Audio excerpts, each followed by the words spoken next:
გუშინ ლევანთან საუბრის დროს ჩამოყალიბდა საბოლოო სურათი თუ რას აკეთებს ტრამპი მსოფლიოში ერთი ხელითაც და მეორე ხელითაც. ერთი ხელით ანუ მარჯვენა ხელით რას აკეთებს ამაზე რამოდენიმეჯერ მაქვს უკვე ვიდეო გადაღებული და ამ მარჯვენასთვის რამდენად მნიშვნელოვანია და საერთოდ ამომავალი წერტილია საქართველოს ტერიტორია. და ახლა მარცხენა ხელი და როგორი ამომავალი წერტილია მარცხენა ხელის საქმიანობისთვის გრენლანდია ესეც დავუმატოთ და სურათი მთლიანად შეიკრება. მაგრამ დავიწყოთ მაინც სუთავიდან. იქნებდა ვინმე ისეთი გვიყურებს, ვისაც ჯერ არასდროს მოусმენია ჩვენი საუბარი. ჩვენ გვჭირდება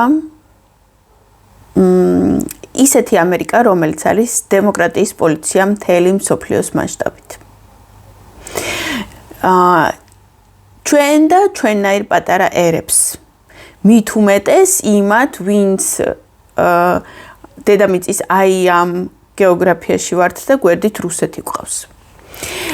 დემოკრატიის პოლიცია რატო უნდა იყოს ამერიკայի თვითონ ამერიკას რა სჭირდება დემოკრატიის პოლიცია უბრალოდ ასეთი ვიღაცა კეთილი ძია უნდა იყოს? არა, დემოკრატიის პოლიციელობა თვითონ ამერიკას იმაში სჭირდება რომ დაიცვას თავისუფალი ვაჭრობა. თავისუფალი ვაჭრობის დაცვა ამერიკას სჭირდება მაშინ, როდესაც თვითონ არის მსოფლიო მასშტაბით ყველაზე დიდი მწარმოებელი სხვადასხვა საქონლისა და ამ საქონელს მერე სჭირდება რეალიზება და ამ რეალიზებას სჭირდება თავისუფალი ვაჭრობა უტარიფო.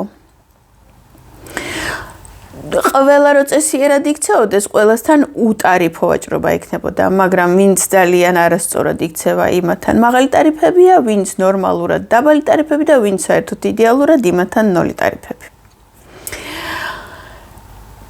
იმისთვის რომ იყოს თავისუფალი ვაჭრობა, არ უნდა არსებობდნენ ტირანები, იმიტომ რომ ტირანები და ძალიან მნიშვნელოვანია რომ სადღაც შეიძლება იქ რაღაცა სამხრეთ აფრიკაში ან სამხრეთ აფრიკაში ხო ყველაზე ქვემოთ აფრიკაში ან კიდე სადმე შესაძლოა არსებობდნენ, მაგრამ აი ამ მთავარ სავაჭრო გზაზე რომლის გასაღებიც არის საქართველო და აი ამ შუა დერეფანზე ეს ტირანები არ უნდა იყვნენ, იმიტომ რომ აი ამ სავაჭრო გზის რაღაცა ნაწილებს და იმას იზამენ ხოლმე ქორებივით თავს დაესხმიან, მიითვისებენ, მიისაკუთრებენ და მერე ამ გზას ყულიფავენ საკუთარი გამდიდრებისთვის. აი როგორც ახლა მაგალითად ივანიშვილია მომჯდარი მაგალითი ივანიშვილის მაგალითი არ გვჭირდება ისედაც ვიცით ყველაფერი რასაც აკეთებს და მთელი აი ამ ტერიტორიის და გზის სარგებელს რო რუსეთს აყენებინებს და არა დანარჩენი სამყაროს ცივილიზებულ ნაწილს, მაგრამ აი როგორც კი დაიწყო წითელ ზღვაში ჰუსიტების გიჟურის აქციელები, ამან გემების სვლა დააგრძელა ორი თვით, წარმოიდგინეთ, ორი თვე რო უფრო დიდი ხანი უნდა იყოს გემი ზღვაში, ეს რამდენად ზრდის ჯერ ლოდინს და ანუ აგრძელებს თვითონ ამ ვაჭრობის ხაზის დროის მონაკვეთს, ეს ერთი, მეორე, რამდენად ხარჯები იზრდება მერე იმ გემის, რომელიც კიდე დამატებით ორი თვე გზაში უნდა შეინახო. ორი თვე ერთ გზაზე, პლუს ორი თვე მეორე გზაზე, 4 თვე საბოლოო ჯამში. ამიტომ აი ეს გზა, აი ესეთი რაღაცები რო არ ხდებოდეს, ხან ხუსიტები რო არ გამოხდნენ, ხან ივანიშვილი რო არ გამოჩნდეს, ხან ვიღაცა ირანელები, ხან ვიღაცა ჩინელები, რომლებიც ამ პროცესს აფერხებენ, აი აქ ტერორისტები, ავტოკრატები, ტირანები და კიდე დიქტატორები არ უნდა არსებობდნენ. ძალიან დიდი ხანი, ბოლო 30 წელი იყო ესეთი პერიოდი, რომ ამერიკას არ აინტერესებდა დიდად თავისუფალი ვაჭრობისთვის პოლიციელობა, იმიტომ რომ მთელი თავისი წარმოება გადატანილი ჰქონდა ჩინეთში. თვითონ არ აწარმოებდა პროდუქტს. ახლა ჩინეთიდან რო შენი წარმოებული სადღაც შენთან მოგაქ ან სხვასთან გაგაქ, მაინც მნიშვნელოვანია რომ გზები არსებობდეს, მაგრამ არა იმდენად, როდესაც შენი წარმოებული უნდა გაიტანო. ამ შემთხვევაში ბევრად უფრო მნიშვნელოვანია. და როდესაც ტრამპმა დაიწყო საუბარი თავის ჯერ კიდე არ დაწყებულა, ეს იყო 22 წელი. ხშირად ლაპარაკობდა იმაზე, რომ ამერიკამ უნდა დაიბრუნოს წარმოება. რომ ეს ბოლო 30 წელი და 40 წელი რაც ხდება, რომ მთელ ევროპას და მთელ ამერიკას ჩინეთშია გადატანილი წარმოება, იმისთვის თითქოს რომ უფრო იაფად აწარმოოს, რომ ეს ძალიან არასწორია, თვითონ ამერიკის ეკონომიკას ანგრევს, ამერიკაში ამის გამო ძალიან მცირდება სამუშაო ადგილები, როგორც ასეთი და გარდა ამისა ანუ ამერიკა ხდება დამოკიდებული რაღაცაზე, გარეზე და მით უმეტეს დამოკიდებულება ჩინეთზე, გარდა იმ დამოკიდებულებისა, რაც გუშინ ლევანი აღნიშნა, ეს დამოკიდებულება ძალიან სწორია და აი მაგ დროს გავხდი მე ტრამპისტი. ეს იყო 22 წელი. გარდა იმისა, რომ ამას ლაპარაკობდა და ამის გამო დავიწყე მისი მოსმენა, ასევე გავიცანი ისეთი ადამიანები როგორც ლევან გახელაძე, გიგი თევზაძე, მაია ნადირაძე და პირველივე შეხვედრას როგორც კი აღმოჩნდა რომ ეს ადამიანი ტრამპისტები არიან, მეთქი მე რაღაცა სადღაც არასწორ ადგილას ვარ და მე რომ ბაიდენს გულშემატკივრობდი არჩევნებზე, რაღაცა დებილობა მაქვს ჩადენილი მაშინვე მივხვდი. იმიტომ რომ საკამარისია, როდესაც შენ იცი რომ ადამიანი რაღაც საკითხში შენზე ჭკვიანია და თუ შენი აზრი იმისას არ ემთხვევა, ამ შემთხვევაში შენ უნდა გაანალიზო, ანუ შენი პოზიცია. და ანუ რო დაიწყო რომ თავისუფალი წარმოება უნდა დავაბრუნოთ ამერიკაში, ამას აუცილებლად მოყვება ის რომ ამას ჭირდება თავისუფალი ის დერეფანი, სადაც ჩვენ ვართ და ამას აუცილებლად ჭირდება მე ის რომ საქართველო გაანთავისუფლო დიქტატორისგან. ამიტომ გვჭირდება ტრამპი და ამიტომ ტრამპმა უნდა მოიგოს ამერიკაში არჩევნები და 22 წლის მერე უკვე ამაზრზე ვარ. და წლინახევრის წინ დავიწყე კანდიდატი რო გახდა უკვე და წინა საპრეზიდენტო ისენი რო დაიწყო ეს კამპანიები და რაღაცები, მე უკვე აქტიურად დავიწყე ტრამპზე საუბარი ჩემს არხზეც, მანამდე არ ვსაუბრობდი საერთოდ. და რისთვისაც მას გულშემატკივრობდი, ეს პროცესი დაიწყო, აი ეს ავრაამისეული ხელშეკრულებები, ხო ავხსენი წინა იმ ვიდეოს მივაბა მაგ, სადაც ლაპარაკობ რამდენად მნიშვნელოვანია ჩვენთვის ეს ავრაამისეული ხელშეკრულებებში რო აერთიანებს ისეთ ქვეყნებს, რომლებიც ამერიკის მოკავშირეები არასდროს არ ყოფილან. და რომ ისე შუა აზიაში გადავიდა და რუსეთს ყაზახებს და ყირგიზებს და ვიღაცებს რო ახევს ნელ-ნელა. ეს ყველაფერი მე ეს სავაჭრო კავშირები გაერთიანდება საქართველოს ირგვლივ და საქართველო როგორც ყველაზე მთავარი ობიექტი ამ შუა დერეფნის, თავისი ანაკლით, თავისი მომავალში ოჩამჩირის სპორტით, თავისი სარკინიგზო გზებით და რაღაცებით, მთავარი კვანძია ამ ყველაფრის. და ეს სურათი უკვე ტრამპს ჯერ კიდე პირველი პრეზიდენტობის დროს ქონდა დალაგებული და მაშინ იმიტომ 2020 წლის 5 იანვარს იმიტომ მიიღო კანონი, რომლის მიხედვითაც ვინმე თუ გაბედავდა მსოფლიოში საქართველოს ან ცხინვალის დამოუკიდებელ რესპუბლიკებად აღიარებას, სამუდამოდ გადაიკიდებდა ამერიკას მტრად. ეს მე მაშინ ვიცოდი 2020-ში, მაგრამ რატომღაც ამაზე არ გავამახვილე ძალიან დიდი ყურადღება და ამის გამო რაღაცა ისეთი ძალიან დიდი მადლიერება ტრამპის მიმართ არ გამომიხატავს და რატო არ ვიცი ეს შტერულად რატო გავატარე არ მოკლედ. და ეს ყველაფერი, ანუ ჯერ მაშინ იცოდა კიდე რომ საქართველო ჭირდება და საქართველო ჭირდება მთლიანი და არა დანაწევრებული, იმიტომ რომ აი ამ ვაჭრობის სურათს ალაგებს, რომელიც დაჭირდება მაშინ, როდესაც მთელ წარმოებებს დააბრუნებს ამერიკაში. და ამერიკაში რო უნდა დაბრუნდეს წარმოებები და საერთოდ ამერიკიდან რო არ უნდა წასულიყო წარმოებები, ამას ჯერ კიდე 80-იან წლებში ამბობდა. 80-იან წლებში. და აი ამ ვაჭრობის ჩვენ ყოველთვის ძალიან დიდი გულშემატკივრები უნდა ვიყოთ. იმიტომ რომ ეს ვაჭრობა ჩვენი ყოველთვის გადამრჩენელია. ამ ვაჭრობის დამსახურებით ვართ, აი ესეთი ამომავალი წერტილი მსოფლიოსთვის ყოველთვის. ამისთვის არის ყოველთვის ძლიერი სახელმწიფოების ჩვენი მათთან ყოფნა მნიშვნელოვანი. ამისთვის გვანადგურებს მუდმივად რუსეთი და ამისთვის გვეხმარება ამერიკა, რომ იმ რუსეთის განადგურებისგან ამოგვიყვანოს. ამისთვის გვცემს პატივს თურქეთი და სანამ ქოცები არიან ბოლო 13 წელი, თურქეთი იყო ერთ-ერთი ყველაზე ძლიერი გულშემატკივარი იმისი, რომ ჩვენ არ გავჩინებულიყავით აქ და არ გავრუსებულიყავით საბოლოოდ, რომ რაღაცა მაინც დარჩენილიყო რაღაცა კავშირები და რაღაცა კვანძები, რომელიც ჩვენ ცივილიზებულ მსოფლიოსთან გვაკავშირებს და თურქეთს სერიოზული ქოლგა ქონდა ჩვენზე გადმოფარებული იმისთვის, რომ მთლიანად არ წავეღეთ რუსეთს. ეს არის ყველაფერი ის, რასაც მარჯვენა ხელით აკეთებს ტრამპი და რასაც მარცხენა ხელით აკეთებს. აი რო ვიძახით, რომ უნდა იყოს პოლიციელი. პოლიციელობა რას ნიშნავს? რომ სამხედრო განხრით უნდა იყოს ძალიან ძლიერი და ყველაზე ძლიერი. ეს ვაჭრობა იმისთვის ჭირდება, რომ იყოს ყველაზე განვითარებული და ყველაზე მდიდარი და ეს პოლიციელობა და სამხედრო სიძლიერე იმისთვის ჭირდება, რომ ეს ყველაფერი მერე დასაცავია.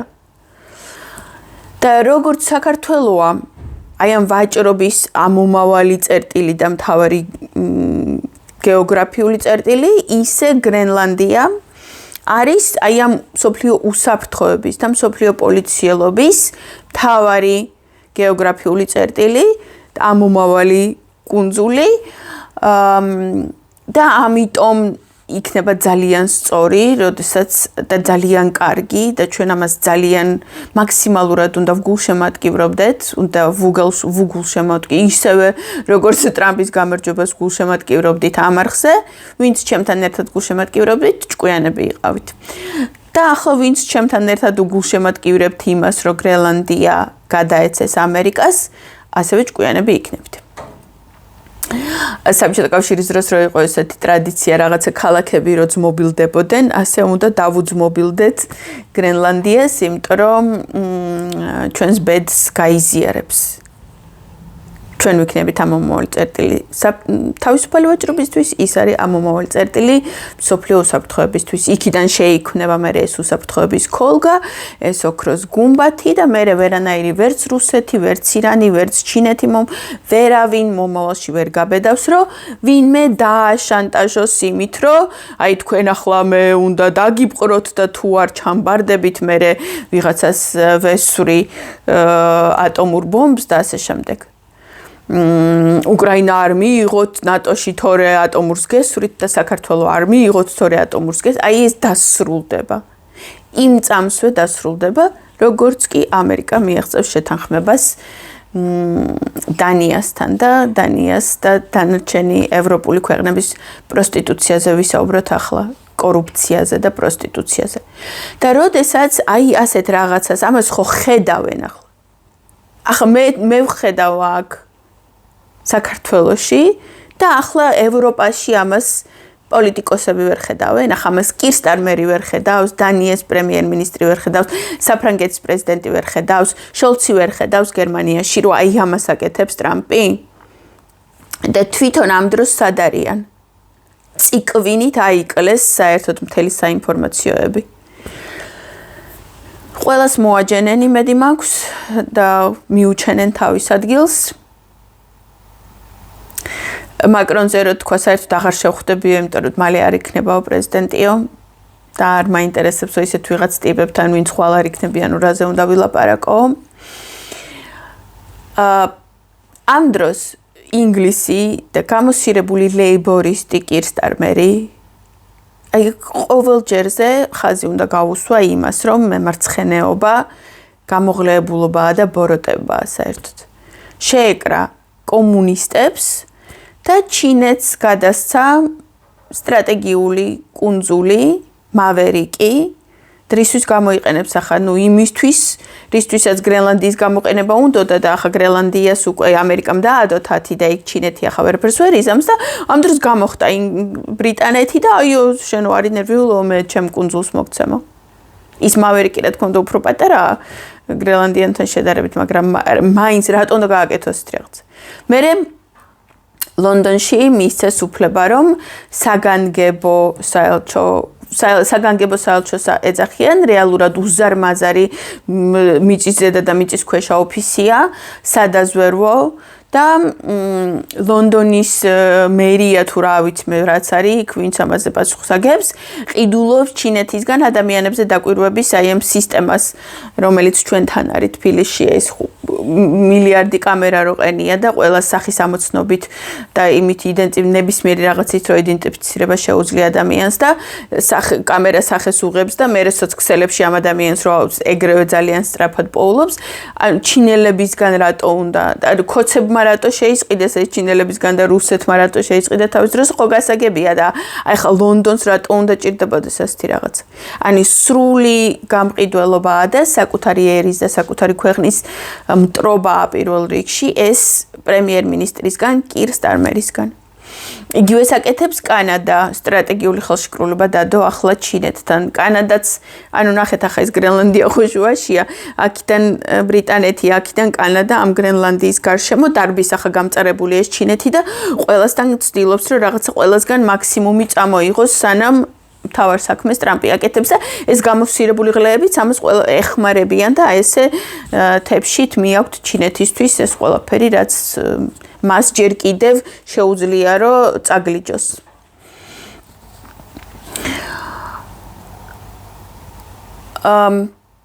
როდესაც ამერიკას გადმოაქვს წარმოებები, გერმანიას იქით მიაქვს ჩინეთში. რატომ მიაქვს? იმიტომ რომ ამერიკამ ახლა რო აუგრძალა და მაქსიმალურად შეუზღუდა რუსული გაზის მოხმარება, ჩინეთში რო იქნება, იქ რუსულ გაზს ადვილად მოიხმარს და თავისუფალი ხელმისაწვდომი იქნება მისთვის რუსული გაზი და ახლა ამას აკეთებს და ეს ურჩევნი, ანუ თავისი ქვეყნისთვის ეს სტრატეგიულად სწორად გადადგმული ნაბიჯი გონია. ძალიან კარგი იქნებოდა რომ იმისთვის რომ ევროპას დაარტყას რუსეთმა და ევროპა გადაჯეგოს და გადათელოს საქართველოს და უკრაინა არ კონდეს ჯერ გადასაჯეგი. ანუ ჩვენ აი აქ რო ვეხიდებით ევროპას და ჩვენ რო ვერაფრით ვერ გადაგვიარა, იმიტომაა ევროპა დაცული. თორე ჩვენ რო არ ვიყოთ შუაში ძალიან დიდი სიამოვნებით შევხედავდი რას უზამდა ევროპას თუ უზამდა და იგივეს უზამდა რასაც ახლა უკრაინას უშობა და რაც ჩვენთვის აქვს ძალიან სასიამოვნო იქნებოდა რომ იქნებ ჭკუა ესწავლათ. უბრალოდ ამ ჭკუის იმათთვის ჭკუის სწავლებისთვის ჩვენ უნდა გადაგვიაროს და ეს არ გვჭირდება რა თქმა უნდა. ამიტომ ღმერთო ხელი მოუმართე ტრამპს კიდევ ერთხელ God bless America. პოლიტიკა მაგა, როგორც ასეთი, სრულიად გენიალურია და ჩვენთვის აუცილებელია და ჩვენთვის ასურველია და ჩვენ მაქსიმალურად უნდა ვგულშემატკივროთ. აწარმოოს ყველაფერი, რასაც აწარმოებდა მანამდე და ახალი რაღაცეებიც წარმოება დაამატოს, გადმოიტანოს ამერიკაში, ახალი წარმოებებისთვის მოიზიდოს მთელი მსოფლიოდან ინვესტორები და ასე შემდეგ ეს ყველაფერი აკეთოს ამერიკაში. მე ამის გასაყიდად მაქსიმალურად გამოიყენოს საქართველოს როგორც სავაჭრო დერეფანი და ამისთვის საქართველოს გამთლიანებაში დაგვეხმაროს.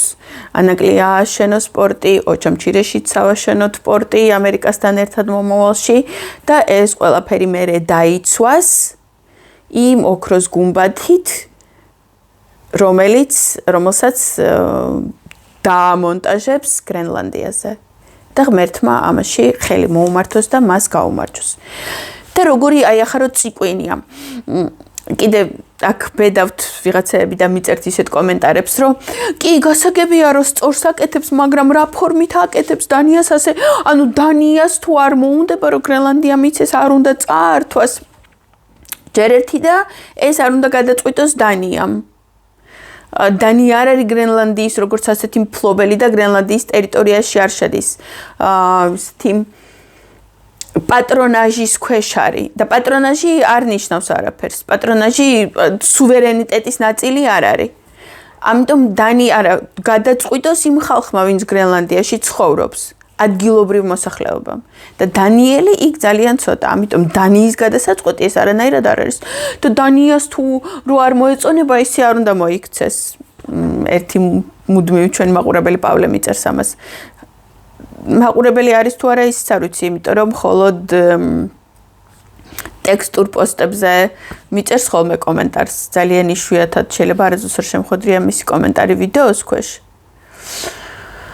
ამას ახლა კიდე კარგად დავაკვირდები და თუ არ დავინახავ კომენტარებს ვიდეოების ქვეშ, ასეთ მაკომენტარელების კომენტარებს საერთოდ არ გამოვაჩენ და არასდროს არაფერზე არ ვუპასუხებ. იგნორში ხართ დღეიდან. შემჩნეული მყავს რამოდენიმე ადამიანი, რომელიც ძალიან აქტიურად და ხშირად აკომენტარებს ტექსტურ პოსტებს და არასდროს არ შედის, არ უყურებს ვიდეოს და არ აკომენტარებს ვიდეოებს. დღეიდან დახურულები ხართ.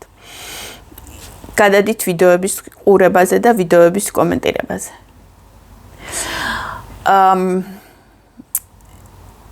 და რაც უფრო ხშირად უყურებთ ვიდეოებს, მით ნაკლებ სისულელეებს დაწერთ ხოლმე და ისედაც ცხოვრების უულად ცოტა აზრზე მოსულები რო იქნებით, ეს კარგია ზოგადად.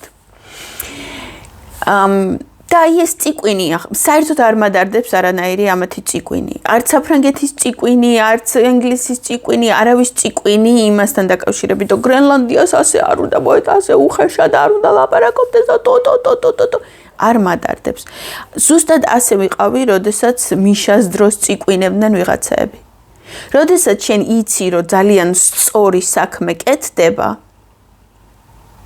რატო უნდა იციკვინო? აი რაღაცა ფორმალურობებზე და რაღაცა აი არ ვიცი ამას რაც ქვია, რაღაცა დაჩაგრულების მსხვერპლის როლს რომ მოირგებენ ხოლმე. ამ მსხვერპლის როლის უკან და დაჩაგრულის როლის უკან ყოველთვის კორუფციაა. მიშას დროს ამ მსხვერპლებს და დაჩაგრულებს რუსეთი კვებავდა და რუსეთი აფინანსებდა და რუსეთი აციკვინებდა და რუსეთი აძლევდა აქციების მოწყობის საშუალებას და მიტინგების მოწყობის საშუალებას. ეს ყველაფერი რუსული ფულით კეთდებოდა და იგივე ახლა ჩინურ-რუსული კორუფცია აციკვინებს დანარჩენ სამყაროს ტრამპის წინააღმდეგ. ჩემ გამომწერს რა აციკვინებს არ ვიცი.